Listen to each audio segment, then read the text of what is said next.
She forgot our anniversary. When I brought it up, she laughed, like I was embarrassing myself for even caring. Said, "You're a guy? Why are you being so emotional?" I nodded and started forgetting everything. Her voice. The taste of those cheap sushi rolls we always got instead of celebrating. The sweatshirt she always borrowed. I hung the keys back on the hook, then posted a photo. Caption, "Forgot everything. Who's this again?" I wasn't expecting champagne, or flowers, or some cinematic moment. I just thought she'd remember. Our anniversary wasn't random. It was tied to a memory, a song, a dumb joke we used to make about her awful first attempt at baking. But the day came, and nothing. No glance, no mention. When I brought it up, she laughed. Said I was being dramatic. That guys don't care about that romantic stuff. I let it go. But something snapped. Because it wasn't about the date. It was about how I'd been the one carrying everything. Remembering, planning, showing up. And she'd gotten used to it. So this time I dropped it. All of it. And she wasn't ready for what that actually looked like, when the person who always gave, just stopped. The morning started like any other. I made coffee. Her usual, almond milk, no foam. She scrolled her phone in silence, mumbling something about her coworkers. I watched the date tick on my screen. I didn't expect confetti. But a hey, today's the day, maybe. A shared smile. A memory. Nothing. At first, I waited. Then I prompted, casually. Asked if she had any plans for today. She looked confused for a second, then laughed. Said, "Oh my God, is this about the anniversary?" And then, "That's such a girl thing to care about." She brushed it off like it was nothing. Said I was too emotional for a guy. That it wasn't that deep. It's not like I don't love you just because I forgot. I didn't argue.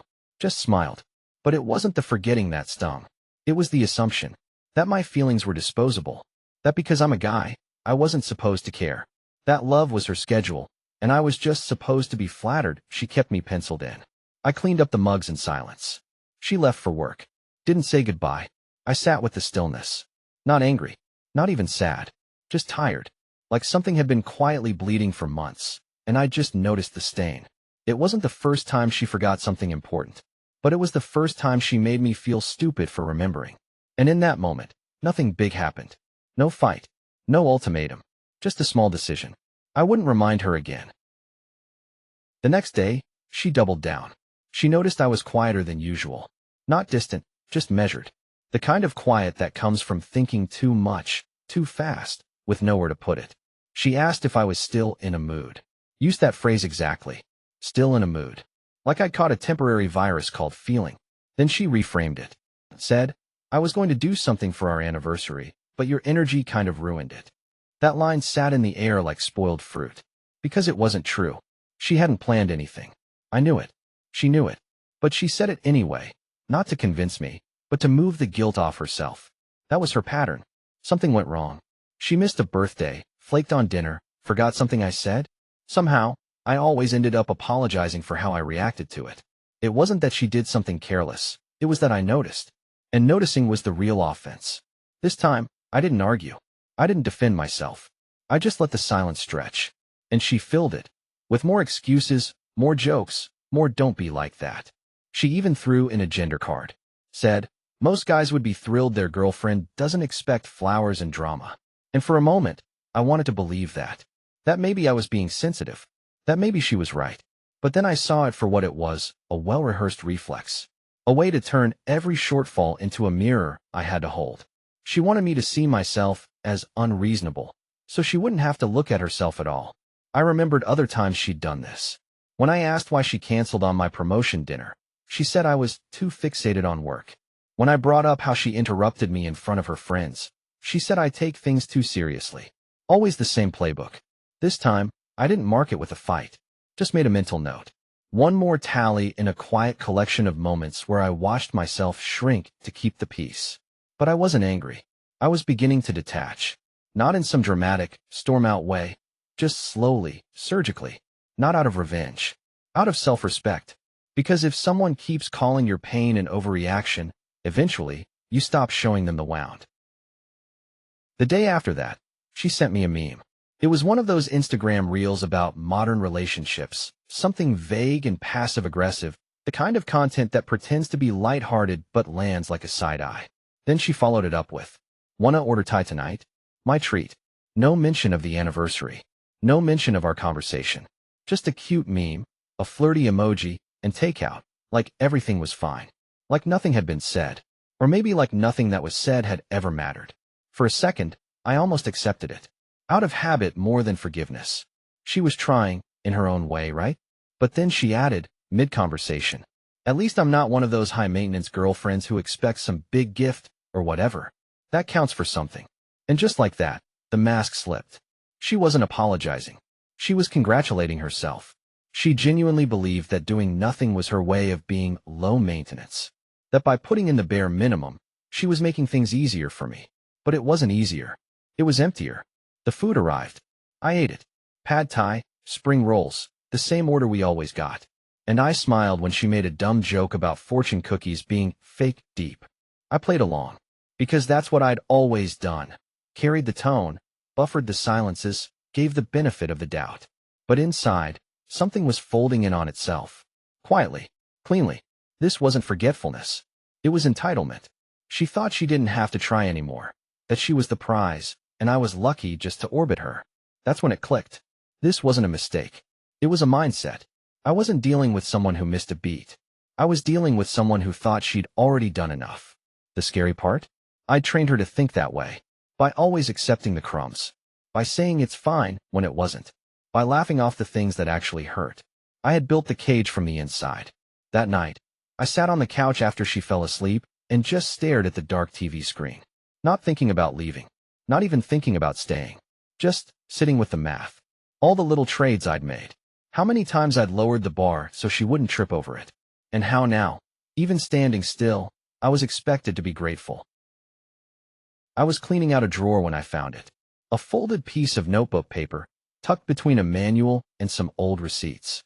Her handwriting, unmistakable. It was a letter from the early days. Back when she'd still write things down, still put thought into little gestures. Before we had shared accounts and shared calendars and shared silence. The letter wasn't poetic. It was chaotic and sweet and full of inside jokes. References to a movie we loved. The bad sushi date that made us sick. A dumb nickname I'd almost forgotten she used to call me. It was full of effort. I read it twice. Not because I missed her, but because it reminded me who she used to be. Or maybe who she pretended to be before it became work. And for the first time, I asked myself a question I'd avoided for months. Did she really forget our anniversary?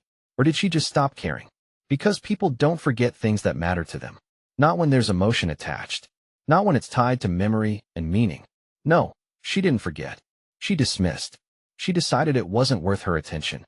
And figured I'd be fine with that. Because I always had been. And maybe that was the real pain. Not her neglect. But my complicity in it. I taught her how to treat me. By never making it a fight. By always being the chill one. By letting my disappointment slide off my own back before it could ever touch hers. I looked around the apartment. The place that had become more storage unit than sanctuary. So much of it was me. My books, my music, my routines. She'd moved into my space, physically and emotionally, but never really unpacked. The letter in my hands felt like a relic from a version of her that no longer existed. Maybe never did. I didn't cry, didn't tear it up, didn't text her something cryptic to provoke guilt. I just folded it back up and slid it into the trash. Not because it didn't mean something once, but because now it meant something else entirely. Proof. Proof that she had once known how to try, and simply chose not to anymore. That realization didn't feel like a gut punch. It felt like air. Thin, cold, clear. The memory came uninvited, as they always do. Another anniversary. 2 years ago. She forgot that one too. But the difference was, back then she cared. I remember the look on her face when I brought it up. Genuine surprise, then guilt, then this frantic, clumsy scramble to make it right. She cried. Not dramatically, not performatively, but out of shame. She booked a last-minute dinner reservation. Wrote a note. Said she felt terrible. And I believed her. Because she felt terrible. This time, not a flicker. No guilt. No softness. No scrambling. She forgot, and then made me feel ridiculous for remembering. And that's when the shift landed. This wasn't a new pattern. It was a decline. A slow erosion I hadn't wanted to name. It hadn't started with the anniversary. It started with the slow disappearance of care, one tiny withdrawal at a time. The missed calls. The distracted ahas. The way she stopped asking how my day was unless it was tied to her weekend plans. And I'd ignored it. Because every now and then, there was still a spark. A leftover moment from when we were better. Like muscle memory. Enough to trick me into thinking the relationship still had legs. But looking back now, that dinner she planned 2 years ago, that wasn't a return to normal. It was a last gasp. The last time she felt bad about doing less. Now, even the guilt was gone. She didn't forget because she was busy. She forgot because there was no part of her that saw me as someone who needed tending to. I wasn't her partner anymore. I was background. A soft place to land. A convenient constant. And I'd made that so easy for her. Because I didn't demand things. I didn't storm out. I didn't make drama. I let things go. So many things, I'd lost count. And now, I couldn't even tell where the line had been. Between love and obligation. Between routine and rot. All I knew was that I couldn't unsee it anymore. The version of her I missed? She wasn't coming back. Because she wasn't gone. She'd just stopped showing up. And maybe, just maybe, I'd stop showing up, too. At least for myself. There was no speech. No dramatic turning point. No we need to talk moment. Just quiet decisions. I stopped initiating plans. Stopped asking if she wanted to do something this weekend, or if she needed anything from the store. I let the space between our texts grow longer. Let calls go to voicemail. I stopped reminding her of what I used to remind her of. At first, she didn't notice.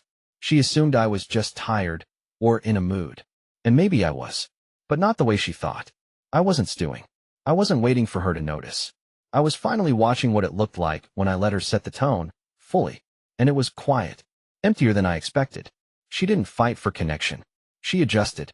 Like someone lowering the volume on a TV they weren't really watching anymore. I cleared out the drawer where she used to leave random things. Earrings, old receipts, hair ties. Didn't throw them away. Just packed them in a small bag and put them in the hallway closet. Unfollowed a couple of shared playlists. Archived some photos. Muted her stories, not out of spite, but because I didn't want the illusion of closeness anymore.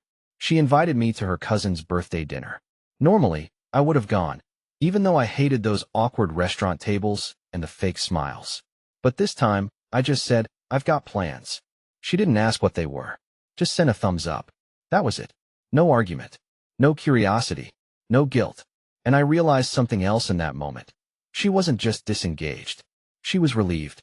Because emotional labor is exhausting, even when you're not the one doing it. And she'd gotten used to me carrying the weight of remembering, managing, caring. So when I finally set it down, she didn't scramble to pick it up. She just stepped around it. And for once, I didn't feel the urge to chase her attention. I didn't hope she'd text again. I didn't hope for anything. What I felt was peace. Not because I had a plan. Not because I'd won something. But because pretending had become heavier than leaving ever could be. No caption. Just my keys, hanging on their hook. And a folded sweatshirt. Hers, sitting neatly on the bench near the door. Muted colors. Soft lighting. Quiet composition. But the message was loud. I didn't post it to be petty. I posted it because it was real. Because it captured something I hadn't been able to say out loud. That I was done performing the part. She always used that sweatshirt. Said it was comfy in the right way. It had stayed with me through weekends, sick days, and lazy mornings. Now it sat folded like a guest who overstayed. The comments came fast. Mostly quiet likes. One mutual friend, the kind who notices everything, replied, "Damn, that's cold." And then her name lit up on my screen. Text. Then another. Then a call.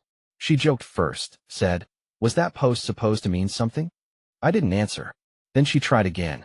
"I didn't know you were feeling like this. We could have talked, but we couldn't. Because we had. Many times. It's just that every time I spoke, she filed it under drama, or mood, or let it go. This post wasn't a cry for help. It was the last word in a conversation that never started. She called again later. Left a voicemail. Her voice was shaky, but still trying to be light. If this is your way of getting back at me, it's working. But that's the thing. I wasn't trying to get back at her. There was no plan. No revenge arc. Just release. I didn't want her to feel bad. I just didn't want to feel invisible anymore. That photo? It wasn't a breakup announcement.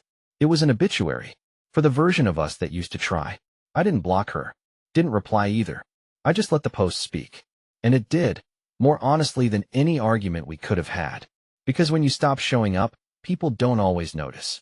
But when you leave the frame, that's when they finally look. She showed up the next day.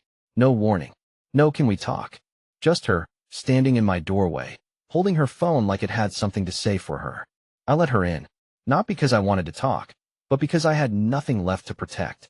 She looked around like everything was unfamiliar. The apartment hadn't changed, but something about the silence made it feel colder. She sat on the edge of the couch, like she was afraid of leaving a mark. I don't get what's happening," she finally said. And I realized she really didn't. Because she hadn't noticed the moments piling up, hadn't seen the quiet retractions, the slow withdrawal of care. Or maybe she had, but assumed I'd bounce back like always. I didn't yell, didn't explain. I just said, "You're right. I'm a guy. I don't care anymore." And I meant it. Not in a cruel way. Not to hurt her. But because it was the most honest sentence I'd said in months. She blinked. Waited. Like she expected the real me to step forward with a joke, or an apology, or an olive branch. But I stayed exactly where I was. She started crying. Said she was confused. Said I was being cold. Said this wasn't fair. And maybe it wasn't. But fairness had left the room long ago, replaced by habit, by detachment, by the kind of love that's more about history than presence. I let her talk. Let her try to reframe the story. Make it about miscommunication, timing, stress. She threw it all at the wall, hoping something would stick. But I wasn't playing referee anymore. No counterpoints. No corrections. Just quiet. And the longer I sat there, the more I realized I wasn't even angry. I was just still. Still in a way I hadn't felt in a long time. Like I'd finally stopped running the background process of, how do I fix this? She asked if we could figure it out. And I didn't say no. I just didn't say anything. And eventually, she stopped asking. I didn't make a big show of it. There was no "this is goodbye" post. No cryptic story. No quote about healing or strength. Just quiet action. I blocked her. Not because I was mad. Not to punish. But because I needed the noise to stop. The check-ins. The guilt pings. The what-ifs wrapped in emojis. Then I opened our message thread. 2 years of back and forth. Memes, voice notes, LOL, filled nothings. I scrolled once. Twice. Paused at a video she sent from our trip to Lisbon. The one where I surprised her with tickets, and she said I was too good at remembering things. I deleted it. Not out of spite. Out of clarity. Then the photos. Archived. I didn't want to erase the past. But I didn't want it living in my pocket, either. I boxed up the few things of hers I still had. Didn't text her about it. Instead, I gave one thing. The concert tickets she'd begged for 3 months ago, to her sister. The same ones she forgot she even asked for. Her sister raised an eyebrow. I just said, "You'll enjoy it more."